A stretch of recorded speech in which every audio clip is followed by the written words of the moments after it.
Este é o Entre Peitos, um podcast sobre ter peito, ter coragem, ser pioneiro e falar sobre isso. E se você não quer perder nada, para tudo e ative as notificações da sua plataforma favorita.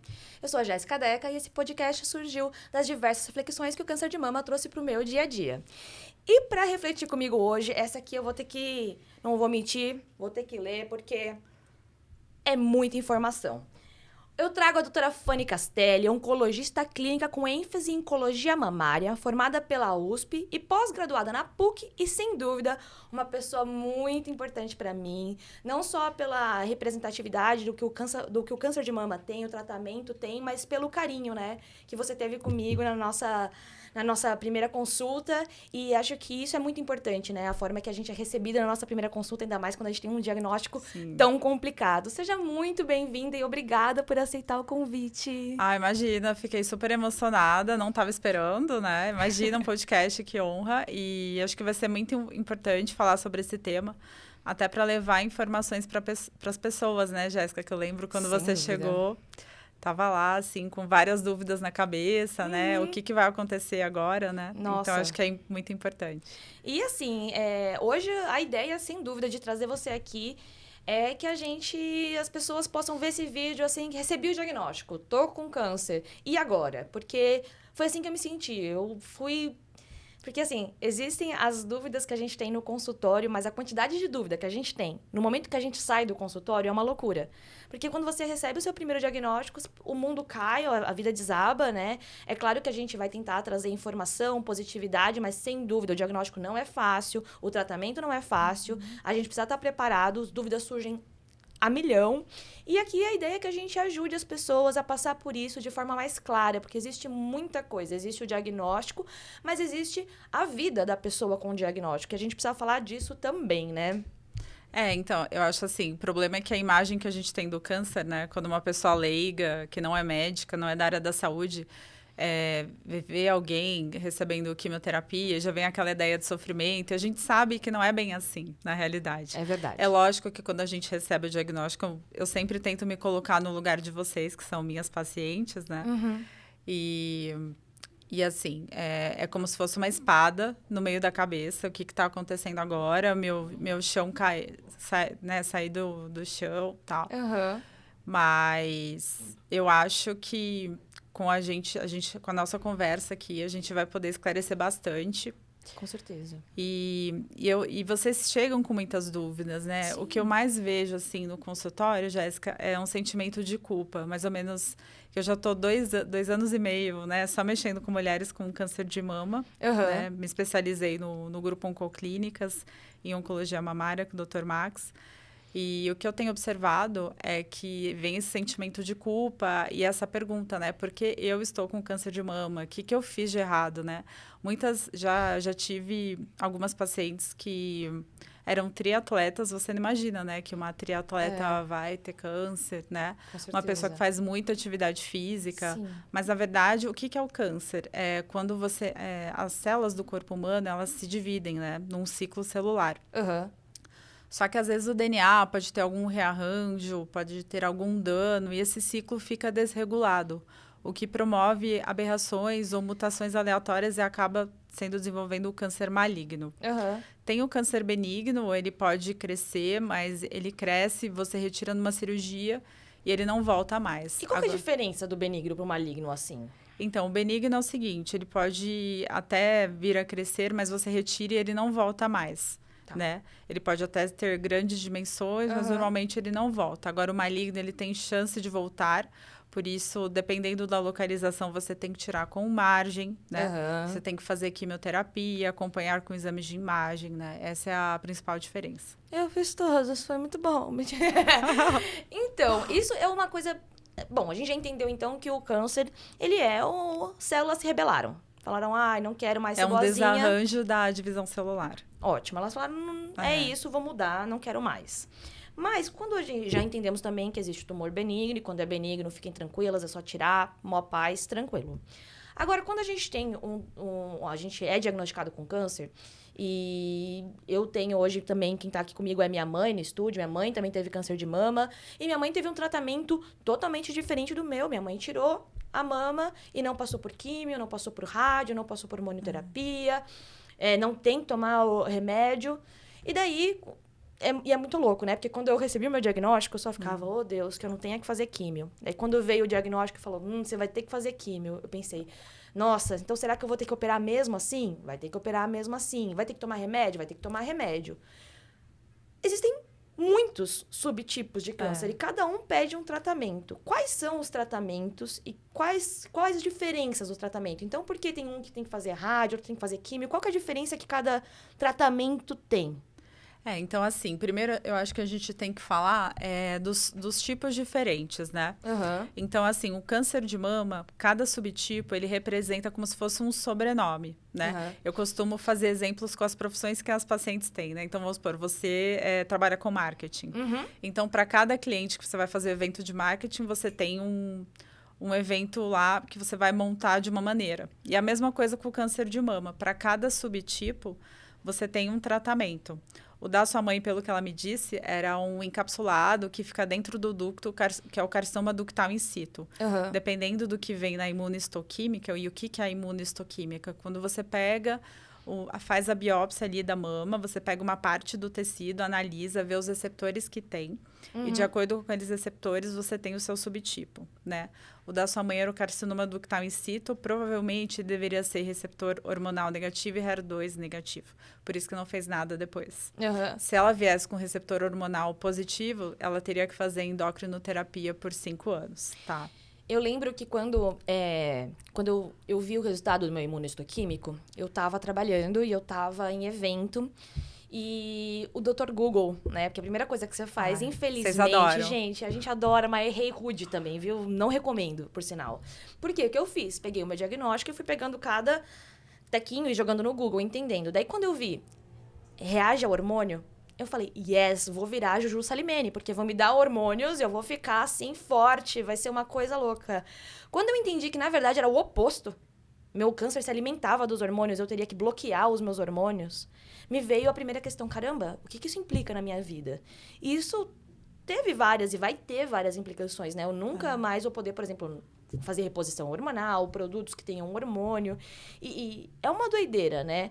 Então, assim, eu parei no carcinoma ductal in situ, o outro que aí tem mais 4. Pode ser luminal, quando você tem um receptor hormonal positivo de estrogênio e progesterona, que você vê na imunohistoquímica que ele está positivo. Tá.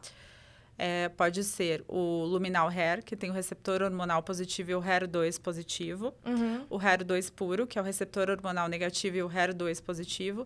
E o triplo negativo, que você não tem nem receptor hormonal, nem o HER2, os dois estão negativos. Tá? O triplo negativo é todos os receptores negativos. Eu nunca vou esquecer quando na consulta você desenhou pra mim até. Sim. Você veio aqui, fez um desenho, eu falei, nossa, que didático, que maravilhoso. Muito obrigada, porque imagina. Ajuda muito a gente a entender. Porque acho que quando a gente fala câncer, as pessoas, a primeira coisa que eles fazem é tipo, mas o meu foi assim. E, na real, não dá pra comparar, porque é muito diferente, tem muito subtipo. E até eu ter câncer, eu não imaginava que existiam tantos subtipos. Assim, eu achei muito importante você tocar nesse ponto, porque quando a gente parece que quando a gente faz um diagnóstico, de repente vem uma pessoa do lado que tem o mesmo diagnóstico, começa a falar, aí aparece a vizinha, aparece aquele primo que você nunca mais ouviu falar e vem dar algum palpite. Mas, assim, o que eu oriento para as pacientes, cada caso é um caso.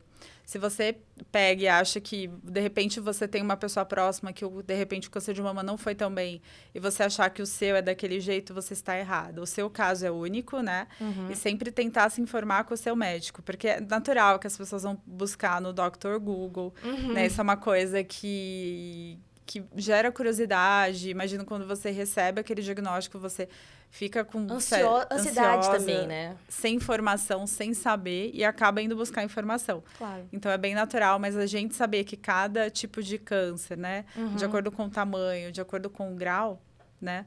Aí que a gente vai guiar o nosso tratamento. Então, deixar até bem claro para quem tá assistindo a gente que esse podcast a gente tá falando sobre câncer, mas nada tira o papo do seu médico. A ideia aqui é que você pegue, anote todas as dúvidas e leve com dúvidas anotadas e bem pautadas para o seu médico para entender o seu caso, se você está aí com câncer ou se você conhece alguém que tem câncer, né, próximo a você. Porque realmente a ideia aqui é levantar as bandeiras, porque as dúvidas são muitas e elas vão surgindo ao longo do processo. Sim, sim. E falamos de todos os subtipos do mama? Sim, sim. Agora, deixa eu te fazer uma pergunta. A gente falou dos subtipos. Existe, então, diferença de tratamento para cada subtipo. Mas também existe, dentro dos subtipos, a questão de, por exemplo, idade, né? Sim. Quando eu fui diagnosticada, algumas vezes, inclusive, vocês me comentaram sobre que, pela minha idade, a gente teria um posicionamento diferente no tratamento. Por quê? Então, lembro que o Dr. Daniel Gimenez, que era o meu chefe também, né? E também seu médico, Isso. né? Na época, eu era assistente dele, que eu te conheci. E ele sempre falava para mim, assim, a mulher jovem, na pré-menopausa, você tem que considerar ela uma mulher diferente, né? Uma mulher de alto risco. É um critério de alto risco para você guiar seu tratamento, né? Porque, normalmente, as mulheres na pós-menopausa, normalmente, o grau é mais baixo, né? E o que é uma mulher de alto risco? Não só pela idade, pelo acometimento de linfonodos, tá? Tá. E também pelo grau do tumor e pelo tamanho do tumor. E a imunistoquímica também entra nisso, né? De acordo com o subtipo, a gente vai ter um prognóstico pior ou melhor. E eu entendo que tem os tratamentos que eles são para diminuir. E tem os tratamentos também que são para não reincidir. Que eles são, pelo que eu li, né? E pelo que eu lembro das nossas conversas, o paliativo e o que ajuda a não voltar, né? Qual que desses que é o tratamento que é mais recomendado para não voltar? Assim, foi bom que você tocou em tratamento, porque eu atendo... Aquele período que eu conheci você, eu só estava no particular, né? E agora eu estou mesclando, né? Sistema público com serviço público com serviço suplementar, serviço particular. E aí, o que acontece, né? Você falou de tratamento e eu lembrei de uma dúvida importante das mulheres. Muitas pacientes acreditam que fazer a cirurgia de cara já vai curá-la. Quem não é médico acredita que isso vai ser o melhor tratamento. E não é bem assim. Tá. Essa foi a primeira coisa que passou na minha cabeça também. Eu falei, gente, então tira. Tira logo, arranca tudo, só tira, né? porque eu vou ter que fazer químio. Por isso, tira logo. E também tem isso, né? Tem gente que faz químio depois da cirurgia, tem gente que faz químio antes da cirurgia. Cada caso é realmente um caso, né? Porque tem várias variáveis. Mas a químio não é bem assim. Não é só sobre tirar, é sobre... O que mais, Sumi? Então, na verdade, é assim. Dependendo do tamanho que você tenha, a quimioterapia no sistema neoadjuvante, que é feito antes do tratamento cirúrgico, né? Ela traz muito benefícios, porque dependendo do subtipo que você tem, do tamanho, né? Tem que ter indicação para você fazer a neoadjuvância. Ela melhora a cosmese da mama, então você tem a redução do tumor para fazer uma cirurgia menor. Em alguns tumores, ela aumenta o fator prognóstico, porque dependendo da quimioterapia que você fizer a resposta, o tumor tem resposta completa. Esse é o marcador de melhor prognóstico que a gente busca na neoadjuvância, né? E aí eu tento explicar isso para as pacientes para acalmá-las, porque elas acham que postergando a cirurgia isso vai fazer mal para elas. E não é bem assim.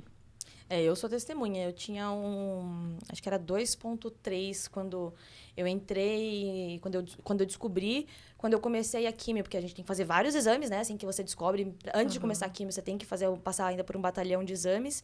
E eu entrei na químio com 2,5. Eu saí da químio com 1,3. Então, ou seja, eu tive uma redução bem interessante do nódulo. O que me poupou a auréola, por exemplo, na minha cirurgia. Porque poderia ter, né? Quando fica muito... Os quadrantes, né? Que tem toda aquela questão. E isso é uma coisa que, bom, realmente, eu tive uma questão de autoestima com a químio, que é difícil, umas dificuldades com a químio, mas isso vai me poupar pro resto de uma vida, né? Então, é importante, e a redução foi importante para manter o máximo aqui de tudo, eu acho. Sim, com certeza, né? Imagina, você fez uma cirurgia bem menor, pôde palpar sua auréola, né? Então, assim, a mama, eu acho que ela representa muito a femininidade da mulher. A gente sempre... A mulher é muito... Normalmente, a maioria das mulheres é bem vaidosa. E colocar um decote, né? Então, eu acho... Esse é o ponto-chave, assim, na neoadjuvância, né?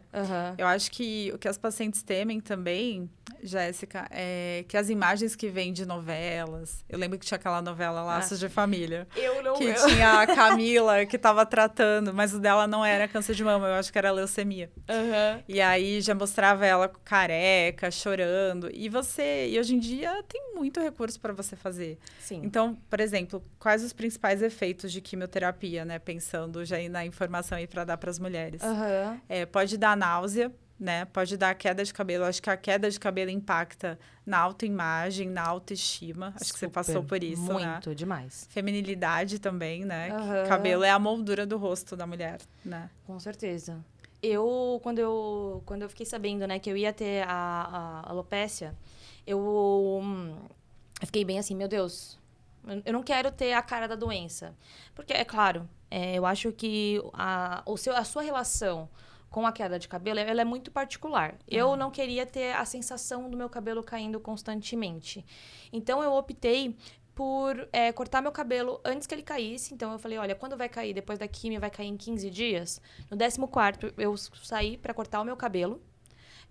Eu fui atrás de um cabeleireiro que fizesse peruca do meu próprio cabelo. Porque eu nunca tinha cortado o cabelo assim, né? Hoje eu tô acostumada e deu tudo certo e foi tudo bem. Eu me dei bem com a minha careca. Eu sou uma pessoa que é bem até... gesticula muito, mexe muito. Então, eu não consegui ficar com a peruca porque eu tava toda hora tchac, tchac, tchac. E daí ela não caía tão bem. Eu me senti um pouco incomodada, mas eu tenho a peruca do meu próprio cabelo. Porque foi com medo, de receio de... será que eu vou ficar bem careca? Será que eu não vou me acostumar? E outra coisa que é muito interessante é que também... cai sobrancelha, cai cílios, né? E a micropigmentação não pega durante a quimioterapia, não é? O correto é você fazer a micropigmentação antes de começar o tratamento quimioterápico. Isso é uma dica, meninas, assim, você que tá aí assistindo, você que vai fazer químio, sabe que vai fazer químio, isso é uma dica muito importante, porque depois que você começa a químio, a tinta não vai pegar, então eu fui atrás, a Gabi Molero foi quem fez a minha sobrancelha, inclusive ela fez um delineadozinho nos meus cílios, pra dar uma sensação de quando os cílios estivessem caindo, eu sempre tive os cílios bem grandes, e hoje meu cílios tá voltando a nascer, então ele tá mais curtinho, é até diferente minha relação com o rímel, mas... a importância da sobrancelha bem feita, do risquinho do meus cílios, na minha autoestima foi muito grande. Ainda mais no final da quimioterapia, quando realmente já havia caído bastante coisa, isso me dava moldura pro rosto e manteve a minha autoestima num lugar bacana, né? Então, é uma questão sem dúvida. Mas a alopécia é um dos efeitos. Você falou da náusea. E qual mais que a gente tem? Náuseas e vômitos, né? Então, assim, quem nunca viu uma pessoa passar por quimioterapia hoje em dia, né? Antigamente, as mulheres tinham muita náusea e vômito, porque não tinham tantas medicações específicas, né? Uhum. Hoje em dia, a gente tem muitas medicações que podem ajudar, tá? Então, é um efeito quase que não acontece, tipo, de 10 mulheres que eu atendo, acho que 5 têm náuseas e vômitos, tá? E aí, na quimio vermelha, eu vejo que mais náusea, né? E a alopécia. Agora, na quimio branca, eu vejo muita neurotoxicidade, né? Então, formigamento de pés e mãos, né? Isso que pode acontecer. Mas são todos efeitos que... O que eu tô querendo dizer, assim, pra você, quando a gente passa aquela receita de sintomáticos, você vê que a coisa flui bem melhor. Lógico que a primeira vez é tudo novo, tem aquela ansiedade pelo que tá vindo, né?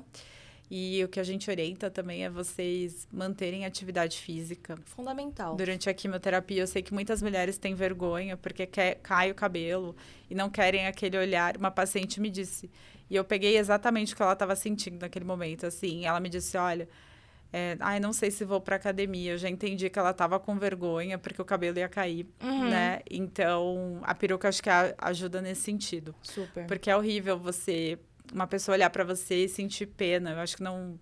Tem pessoas, né, que não entendem a situação que está acontecendo, né? E muitas mulheres têm medo de se expor, param a vida delas, né? Com medo desse olhar do outro. Sim. Mas o que é recomendado nos estudos é fazer atividade física, ajuda melhor na tolerância à quimioterapia. Eu sou só um caso e eu não sou parâmetro para nada, afinal, né, estamos falando de uma experiência muito pessoal. Mas eu tive o esporte sempre na minha vida, antes e durante, até teve uma hora que realmente eu comecei a me sentir debilitada, porque a quimio já estava me batendo já numa pegada um pouco maior, e eu falei, bom, agora eu vou diminuir minha atividade física. Mas eu consegui manter minha atividade física, mesmo que pouca, o período inteiro. E isso me ajudou muito. Eu não tive, por exemplo, muitas crises de náuseas. Eu tive pouquíssimos episódios de náusea. Então, isso me ajudou muito a ficar melhor. Vocês haviam me comentado de sentir formigamento. Eu também consegui não ter este problema. E eu entendo que o esporte, ele realmente ajuda demais, porque ele ajuda o corpo a seguir, até eliminando isso tudo de uma forma, mexendo no corpo, trabalhando. Eu não sei qual que é o papel do esporte efetivamente, mas eu sei que no meu caso, não sei dizer o quanto ajudou, mas eu me senti muito melhor durante a quimio do que eu mesma imaginava, porque de tudo que você vê, porque você cria um imaginário, imagem da né? mulher sofrendo, né, Jéssica? E não foi bem assim. Eu acho que o esporte, ele te ajuda a meio que falar, a vida continua, você tá com isso aí. É porque, assim, a vida é bem louca, né? Tem essa... Então, às vezes eu comparo a vida como uma onda, né? Às vezes você tá lá embaixo, às vezes tá lá em cima, né? Mas quando você tá lá embaixo, que você faz o diagnóstico, eu acho que a atividade física te ajuda. Vamos continuar, a vida é assim mesmo, o que a gente tem na mesa é isso pra usar, vamos usar isso e bola pra frente. Com certeza. Eu acho que, na verdade, tudo que pode ocupar a sua mente e te tirar o foco só do diagnóstico já te ajuda. Porque são as terapias coadjuvantes, de uma forma ou de outra, para você não ficar ali pensando na doença, né? Eu acredito muito na psicologia positiva, eu entendo que isso tem um papel, sorrir tem um papel, né? Libera coisas no nosso corpo, de uma forma geral, que nos ajudam. Então, a gente sabe que existe o tratamento, mas existe a vida apesar do tratamento. E a gente precisa tentar seguir a nossa rotina pra gente se manter bem. E, doutora, antes da gente seguir, todo episódio eu tô dando uma dica do bem. E a dica do bem de hoje, ela é para o Centro de Apoio de Crianças Carentes, Grupo Anjo Azul. Então, Robinho, bota na tela, por favor, o QR Code para ajudar essas crianças que vêm para São Paulo para fazer os seus tratamentos de câncer e algumas outras doenças e precisam de apoio para estadia, alimentação e medicamentos. Então, são crianças em estado grave que precisam do seu apoio.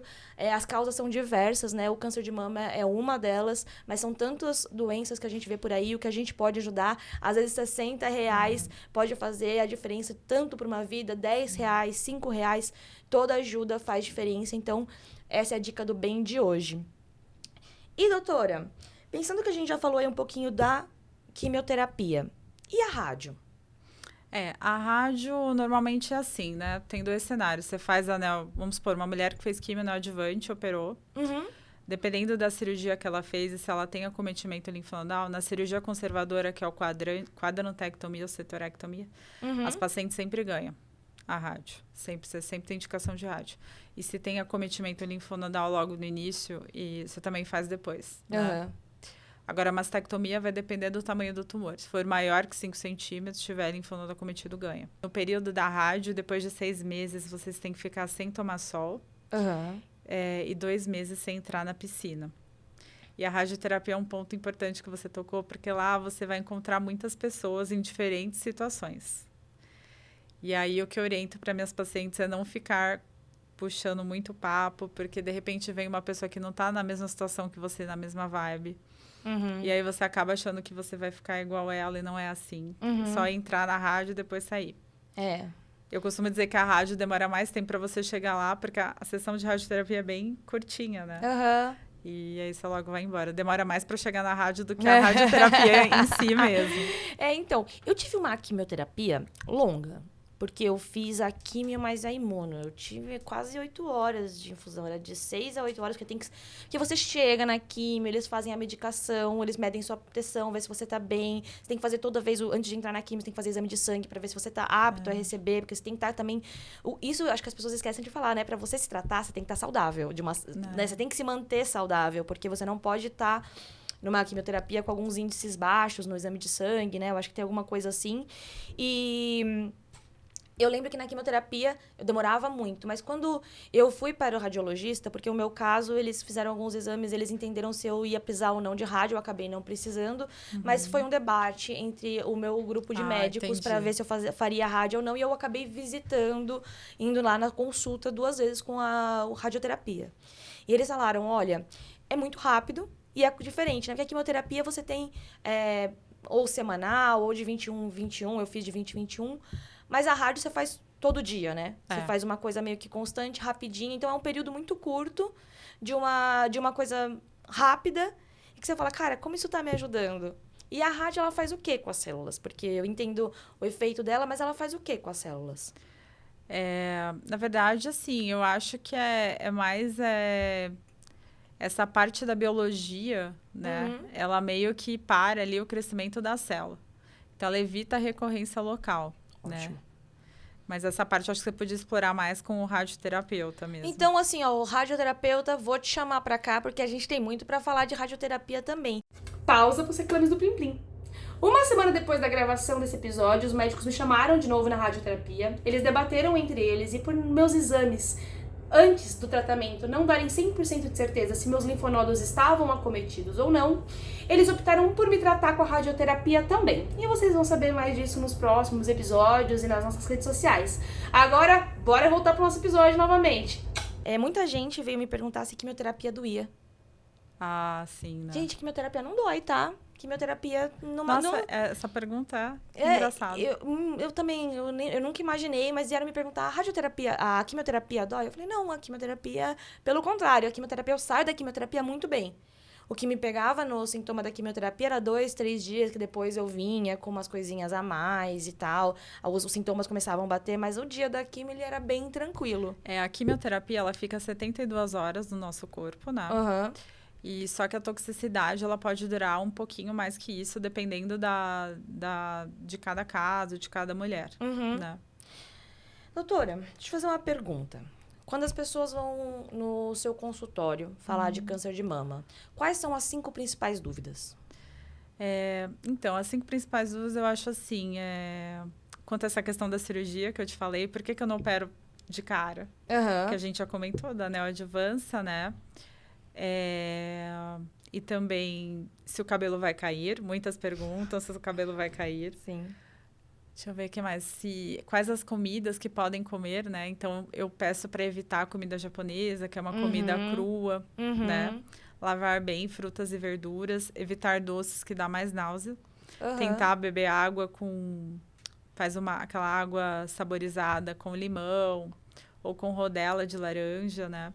Também ajuda a tirar esse gosto metálico que a quimio pode deixar um gosto metálico na boca. Eu ficava uma semaninha com gostinho metálico. Já fomos para 3, né? E a quarta, eu acho assim, tem uma dúvida importante que você até comentou dessa parte de fertilidade, né? Porque a quimioterapia, ela bloqueia o ovário, né? Só que para a gente manter essa função ovariana, para quem não quer preservar os óvulos, tem que fazer uma medicação antes que se chama o Zoladex, ou goserelina.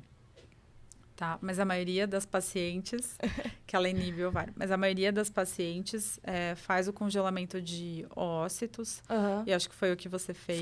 Foi né? Sim, eu fiz o congelamento dos meus óvulos. Então, assim, você pode ter a opção de congelar os ócitos, que essa é uma pergunta também, será que eu vou conseguir ter filho? Com certeza, foi um drama. Que você também sofreu bastante com isso, né? Super. E tem até um estudo que saiu agora, não sei se dá para falar de estudo aqui, mas vou entrar nessa parte acadêmica. Pode ficar à vontade. Que é o estudo Positive, que saiu agora na ASCO. Na verdade, foi em San Antonio em 2022.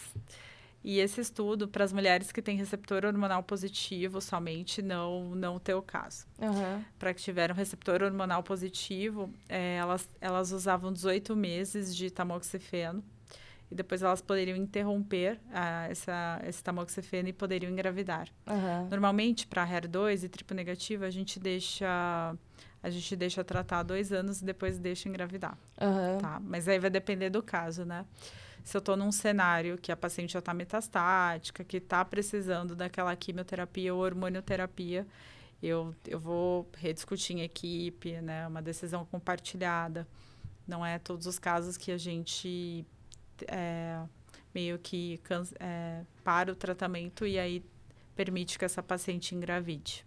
O que eu acho que é muito importante é a gente avaliar tirar as suas dúvidas e também pensar nos seus sonhos e compartilhar isso com o seu médico, né? Porque o médico realmente ele pega vários casos ao longo do dia, ao longo da semana, e ele não tem como saber todas as suas dúvidas e todos os seus anseios, né? E eu tentei ser o mais clara com os médicos possível para falar, bom, não, eu tenho sim o desejo de ser mãe, o que eu posso fazer? Não, eu tenho medo sim de perder o cabelo, o que eu posso fazer? E tirar as dúvidas de forma mais clara possível, porque quanto mais claro você é com as suas dúvidas, mais melhores respostas você tem, né, para as pessoas de uma forma geral. Aí eu acho que uma pergunta que me falam também, se pode ter relação sexual durante a quimioterapia no caso de câncer de mama. Pode sim, só que se você não tem o DIU de cobre, porque muitas mulheres têm o DIU de Mirena. Se você descobre um câncer e tem o DIU de Mirena, que é o de progesterona, você tem que retirar. Eu tinha, e retirei. E aí você coloca o DIU de cobre ou usa camisinha durante as relações sexuais. Porque não pode engravidar durante o tratamento. Esse é um ponto importante, né? Então, e do tamoxifeno também, que você tá usando. Então, daí tanto que... Essa foi até... Eu lembro que quando eu retirei o DIU Mirena, foi um questionamento que eu tive. Eu falei, mas se a quimioterapia vai minar os meus óvulos, por que eu vou ter que colocar o DIU? Daí me explicaram, falaram, olha, é que assim, você vai queimar, mas pode ser que você tenha, de repente, um escape, um óvulo, pode acontecer um acaso, e você não pode ir por hipótese nenhuma, senão você vai acabar sofrendo um aborto espontâneo devido à quantidade de medicamento. É isso, né? Então, na verdade, o que acontece? O DIU, a Mirena tá liberando estrogênio, tá liberando progesterona. E aí também vai afetar aí, né? A progesterona vai lá, estimula o crescimento do tumor, se o tumor for luminal, né? Então, tudo que tem hormônio não é adequado, né? Mas aí você tinha até falado de se dá para usar cremes. Eu lembro que você tocou nesse assunto, não é a questão que a gente está falando agora, mas se pode usar cremes com hormônio. Dependendo do creme, para você usar, o promestrina, ele é autorizado para usar se você tem ressecamento vaginal com alguma terapia, tá? Porque essa é uma coisa que a gente tem que ficar sempre atento, né? Porque tudo que estimula a produção hormonal, né? Inclusive, acho que eu entendo que até por isso que você não pode engravidar de forma alguma. Porque a gravidez é uma bomba hormonal, né? Porque você tá Mas produzindo hormônio. A gravidez em si, a gravidez em relação ao câncer de mama, ela tem efeito protetivo, tá? Só que se você engravida durante o uso da quimioterapia, você pode fazer mal pro feto. Entendi. Né? Tanto que as mulheres que, de repente, tem uma mulher aí que tá grávida e descobre um câncer de mama, uma outra situação, né? Ela está grávida e descobre o câncer de mama. Ela só pode fazer quimioterapia a partir do 2º trimestre. Né? Se ela fizer no primeiro, ela prejudica o bebê. E são certas quimioterapias que são autorizadas, não são todas, né? Entendi. Então, tem tudo isso. São muitos pormenores, né? Sim. Ou seja, a gente sabe que a gente tem que ficar atenta a vários detalhes. E assim, eu me sinto, até falando de um pouquinho antes disso tudo, sobre o diagnóstico, eu me sinto até um pouco abençoada, porque eu consegui descobrir o meu diagnóstico no autoexame. Então, tomando banho, fazendo a rotina de realmente ir com calma sempre na parte de mama, porque, como eu comentei, a minha mãe teve câncer de mama, então isso já me induziu a ficar de olho nisso. Ter essa busca ativa aí, né? Exato. E veja a importância disso, porque eu descobri um câncer e ele foi crescendo muito rápido. Não sei se pela idade, ou se pelo tipo, ou por quais cargas d'água ele cresce tão rápido, mas o autoexame foi o que me possibilitou correr para ir atrás do diagnóstico, ir atrás do tratamento correto. E, gente, façam um autoexame, porque é uma coisa tão boba, né? É uma coisa tão simples, é uma coisa tão cotidiana que você pode fazer e pode salvar a tua vida, pode realmente te ajudar a descobrir o quanto antes. E se tem uma coisa que a gente sabe que o tempo conta, é no câncer, né? Sim, com certeza, né? Acho que o autoexame é bem importante.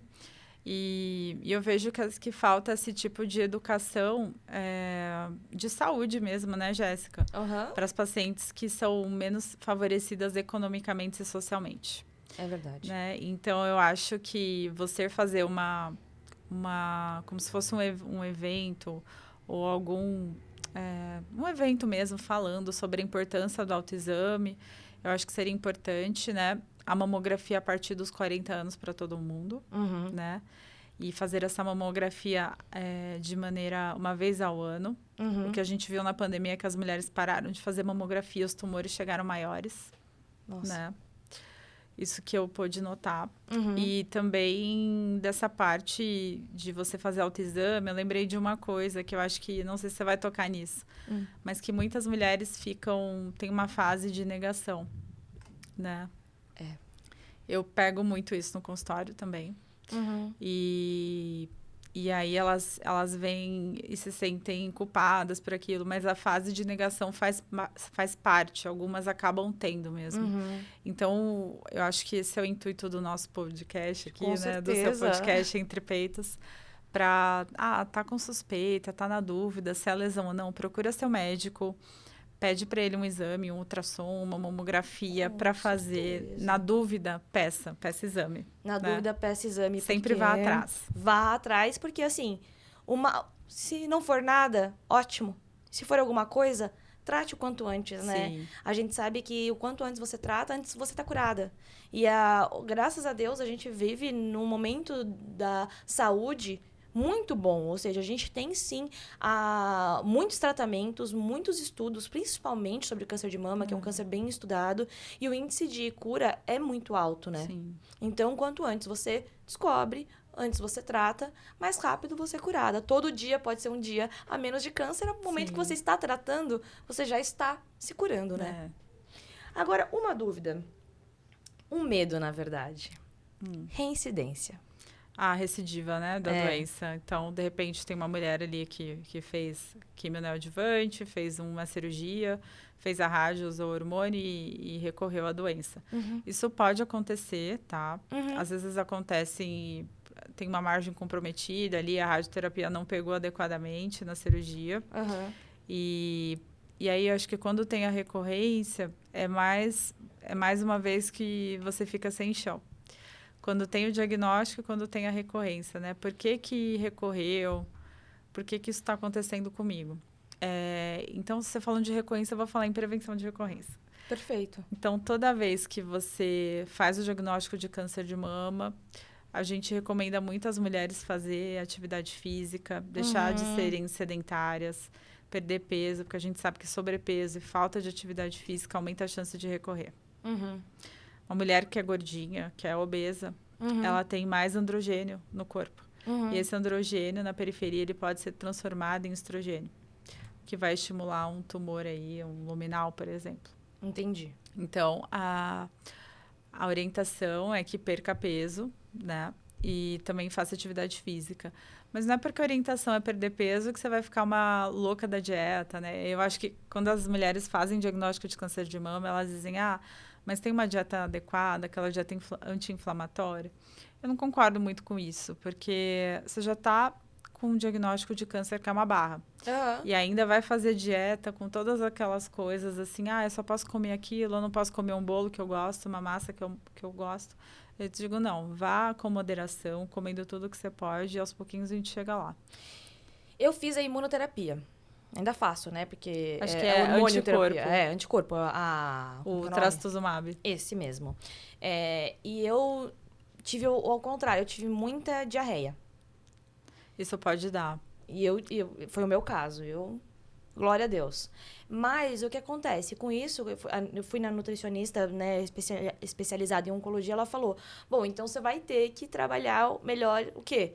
Farinha branca, batata, coisa que prenda o seu intestino. E eu fui no oposto da dieta. Eu imaginava que a quimioterapia me deixaria, às vezes, aquela magreza da doença. Caquética. Caquética. Né? E eu fui o oposto disso. Eu acabei engordando com congelamento de óvulos. Mais quimioterapia, eu engordei... Corticoide. Corticoide. Eu adoro corticoide. Só que não. Que incha bastante, né? Tanto que quando acabou a quimio, mesmo não perdendo, às vezes, peso na balança, eu desinchei visualmente muito. E eu acabei tendo que comer, por exemplo, muita coisa, engordei. E é isso, mas não, o que você bota na cabeça? Cara, não é hora de eu pensar em peso. É hora de eu pensar na minha saúde, na melhor qualidade possível que a minha saúde tem. Então, se hoje a minha saúde é comer um pouco mais de massa e eu vou ganhar um pouco de peso, o que importa hoje é eu estar saudável. Assim que eu estiver curada, eu penso na estética, nos outros detalhes e nas outras formas, Que eu acho né? que fica muito sobrecarga, né? Você já tá Exato. com o diagnóstico, aí não pode comer nada. Que vida é essa, né? Exato. A vida tem que ser curtida, né? Exato. Você tem que... A gente tem que ver. Existe viver vida leve. apesar do câncer, né? Falando de reincidência, o tratamento, por acaso, ele é diferente quando a gente fala da reincidência? Quando um tumor, de repente, você fez uma cirurgia lá, um quadrante, né?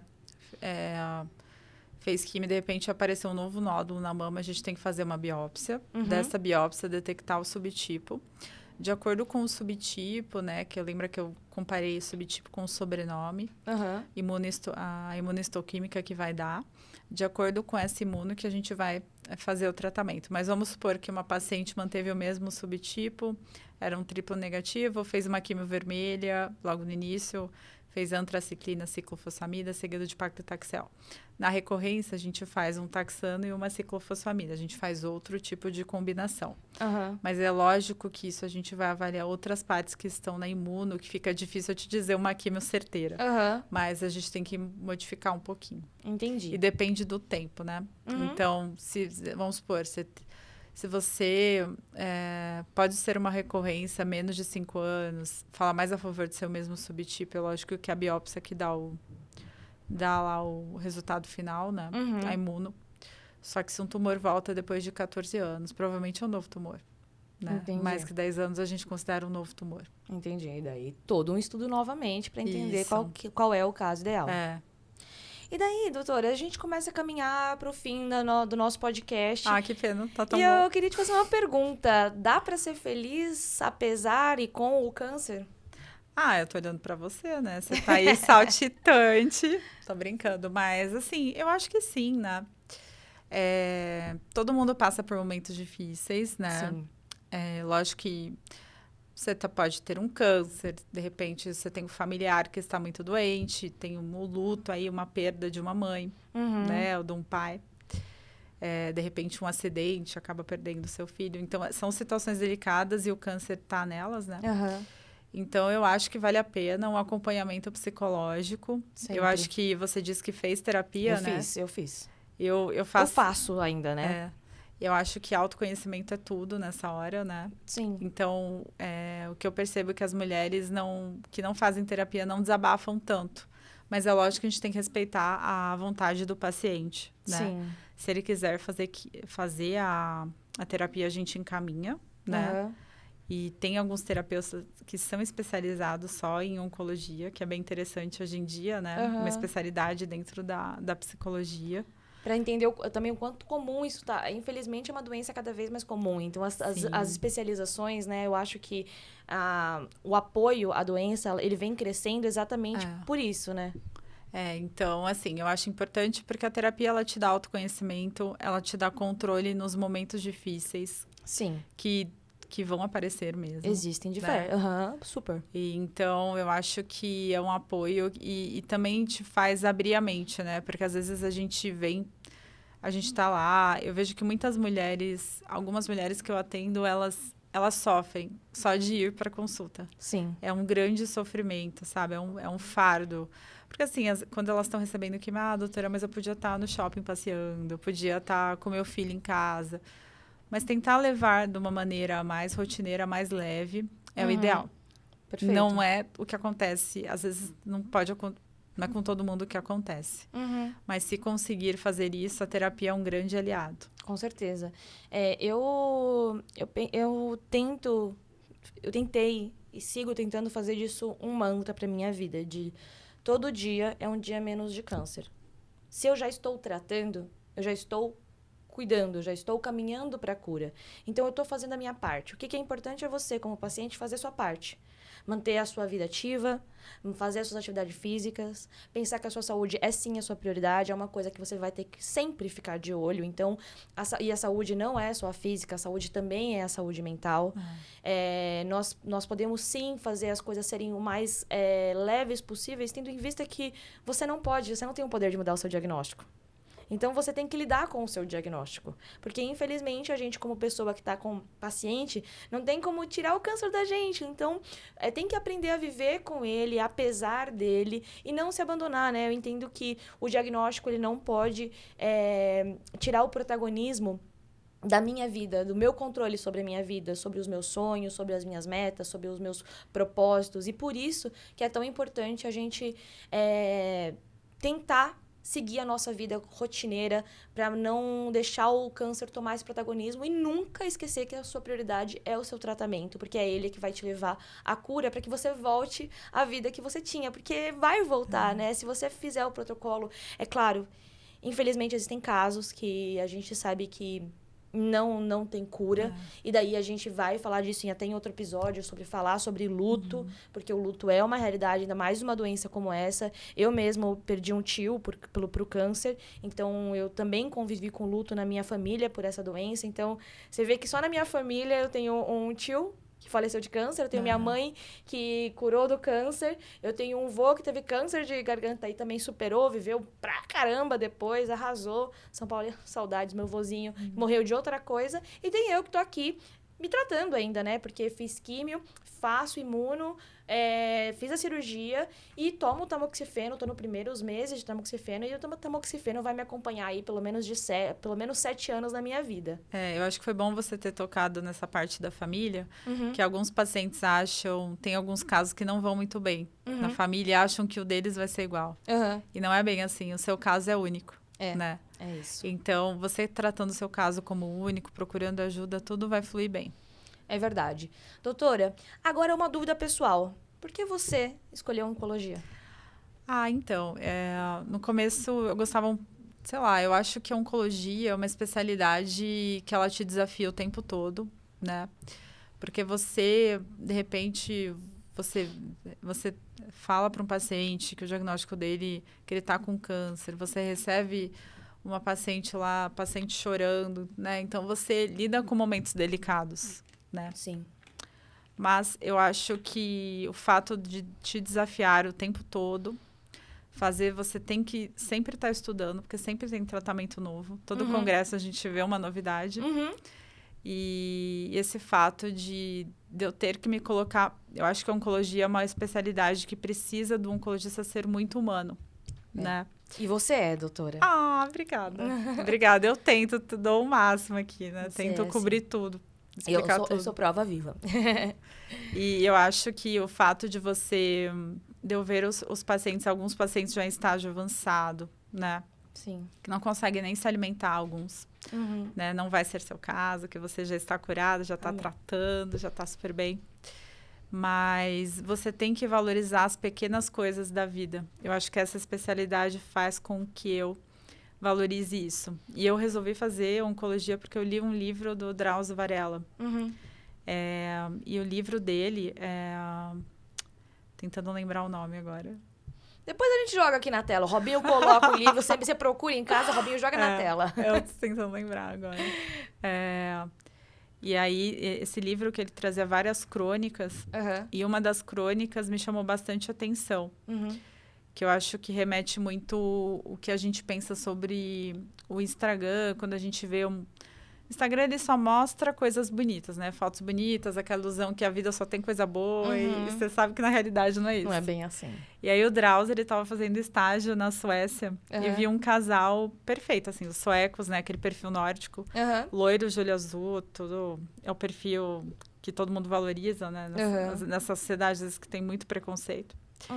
E ele disse, nossa, se eu vivesse aqui, eu ia ser feliz como esse casal. Vi um casal assim num teatro. Aí ele acordou no dia seguinte, foi para o hospital, ele estava fazendo estágio de oncologia. Chegou lá, tinha o homem, né, desse casal, estava deitado. E no teatro ele estava com uma camisa assim uma blusa de gola alta. E ele estava sem essa camisa e tinha um tumor no pescoço. Então, assim, para mostrar, né, acho que essa crônica mostrou pra gente, outras histórias que ele conta lá. Que às vezes você não sabe o que a pessoa está passando, né? E eu acho que a oportunidade de você poder ajudar uma pessoa nesse momento, fazer a diferença. O lema, assim, da minha profissão é fazer a diferença com as pacientes que entram em contato comigo. Acho que isso que é o que eu busco. Que lindo, que lindo. Parabéns. Obrigada. A gente sabe que humanizar o tratamento é parte importante, muito importante, fundamental, eu diria, porque a gente sabe que vocês entram em contato com tantas pessoas, mas pra gente que tá doente é nossa vida, né? Então, a gente ter o olhar humanizado e entender essa individualidade é muito importante para que a gente se sinta como um indivíduo sendo tratado de forma holística, né? Não só apenas a doença, mas como pessoas. E, doutora, muito obrigada pelo convite, imagina. por ter aceitado o meu convite, por ter vindo falar aqui um pouquinho.